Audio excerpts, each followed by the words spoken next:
नमस्कार दोस्तों। आज हम जानेंगे लीवर फंक्शन टेस्ट के बारे में। लीवर फंक्शन टेस्ट, इसको हेपेटिक पैनल भी कहते हैं। ये एक ग्रुप ऑफ ब्लड टेस्ट होता है जो लीवर द्वारा निकाले या बनाए जा रहे प्रोटीन और एंजाइम की जांच करता है। लीवर फंक्शन टेस्ट, जिसको हेपेटिक पैनल भी बोलते हैं, एक ब्लड टेस्ट होता है, एक तरीके का ग्रुप ऑफ ब्लड टेस्ट होता है जहाँ पे हम लीवर द्वारा बनाए गए प्रोटीन और एंजाइम की जाँच करते हैं, जिससे लीवर की हेल्थ का पता चलता है, जिससे हमें लीवर की हेल्थ का एग्जैक्टली पता चलता है।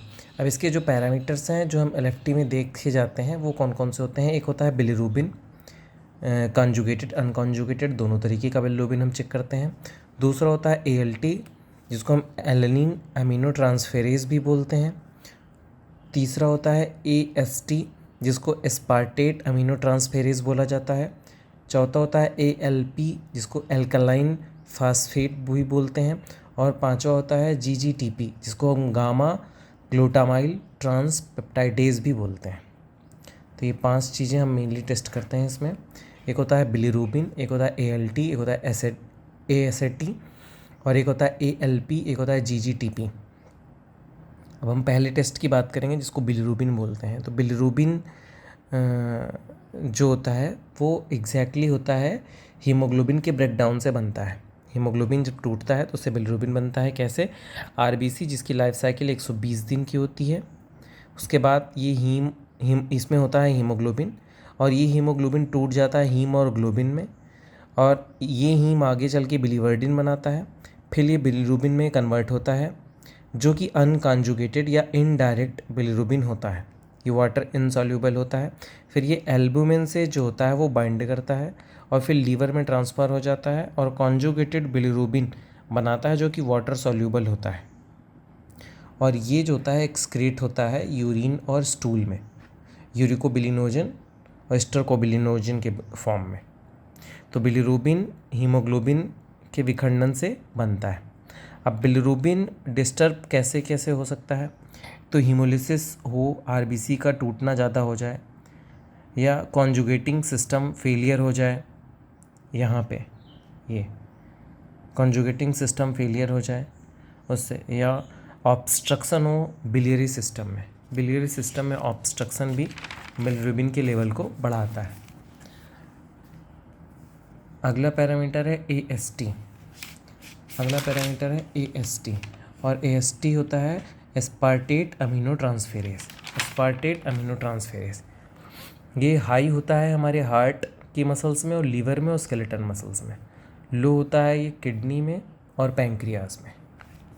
क्या होता है, जब टिश्यू का डैमेज होता है तो एएसटी डायरेक्ट ब्लड में रिलीज आउट होता है।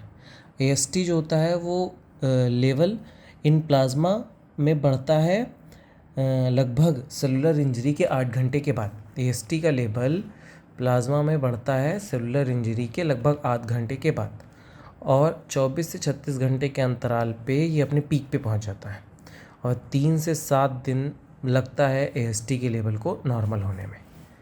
तो एएसटी जो होता है वो जब कोई भी कहीं भी सेलुलर इंजरी होती है तो उसके 8 घंटे के बाद एएसटी का लेवल प्लाज्मा में बहुत ज़्यादा बढ़ा हुआ देखने को मिलता है, और 24 से 36 घंटे के अंतराल पे ये अपने पीक पे पहुंचता है, और 3 से 7 दिन लगते हैं एएसटी के लेवल को बैलेंस होने में। एएसटी हमेशा ही ज़्यादा देखने को मिलेगा कौन कौन से पेशेंट में? ऐसे पेशेंट जो क्रॉनिक हेपेटिक डिजीज़ से पीड़ित हैं, जिनको एक्यूट हेपेटाइटिस हो रखा है, जो उनको सिरोसिस हो रखा है, या हेपेटिक ऑब्स्ट्रक्शन है जिनमें, उनमें देखने को मिलता है। फैक्टर्स, किसी किसी फैक्टर में एएसटी कम भी होता है, जैसे प्रेगनेंसी में। जब आप एक्सरसाइज करते हैं तो सेलुलर लेवल पे विखंडन होता है कई चीज़ों का, और एएसटी ब्लड में निकल के आता है और बढ़ता है एएसटी का लेवल। कुछ ड्रग्स होती हैं, ओरल कंट्रासेप्टिव पिल्स होती हैं, जो एएसटी के लेवल को ऊपर नीचे कर सकती हैं। तीसरा फैक्टर होता है, तीसरा पैरामीटर होता है, उसका नाम होता है एएलटी। एएलटी इसी को एसजीपीटी भी बोलते हैं, serum glutamate pyruvate transaminase. ALT alanine amino transferase.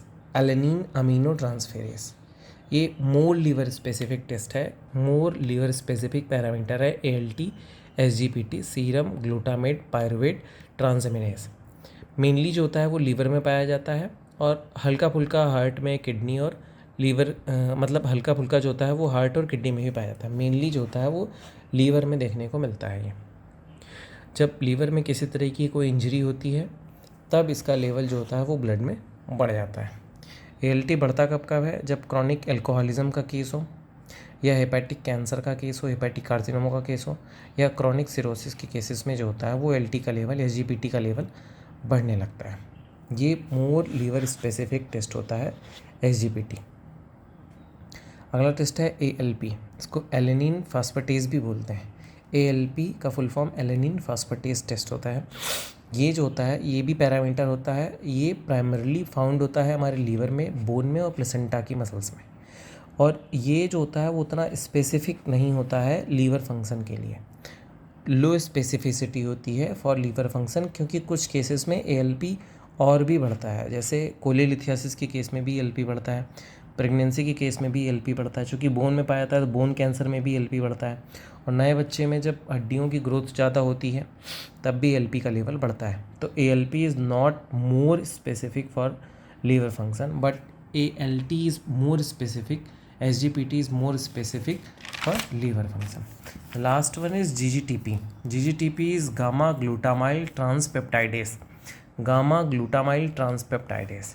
ये हाईली एक्यूरेट होता है कोलेसिस्टाइसिस के लिए, हाईली एक्यूरेट होता है कोलेसिस्टाइटिस के लिए। Most sensitive liver enzyme for detecting biliary obstruction, cholangitis या cholecystitis. Most sensitive liver enzyme for detecting biliary obstruction, cholangitis या कोलेसिस्टाइटिस, GGPT, गामा ग्लूटामाइल ट्रांसपेप्टाइडेस।